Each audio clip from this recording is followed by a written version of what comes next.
For those serving far from home, the holidays are a test of morale. During World War II, radio became the bridge that crossed oceans, connecting foxholes to front porches through two extraordinary broadcasts that redefined the power of media. With production starting March 1st, 1942, Command Performance was a show born from a simple premise. In a world where soldiers were constantly taking orders, they would finally get to give them. In a star powered variety show, servicemen commanded the world's greatest entertainers to perform specific, often nostalgic requests that were sent out from throughout the globe by V-mail, letters, and cables. Though often it was a song or comedy skit that the soldiers wanted to hear, one request was to have actress Carol Lombard simply sigh into the microphone.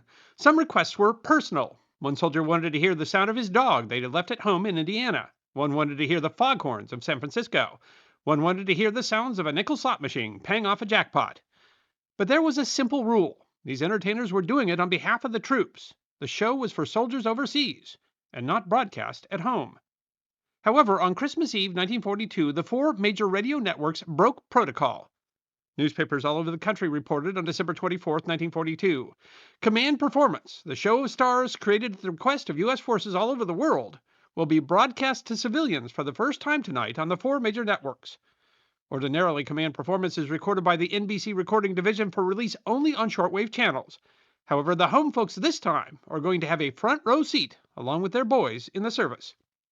Hosted by Bob Hope, the broadcast allowed families to share a front row seat with their loved ones in the service, creating a unified national moment during a time of painful separation. The following year, the 1943 special, called Christmas Eve in the Battle Zones, pushed technology to its absolute limits.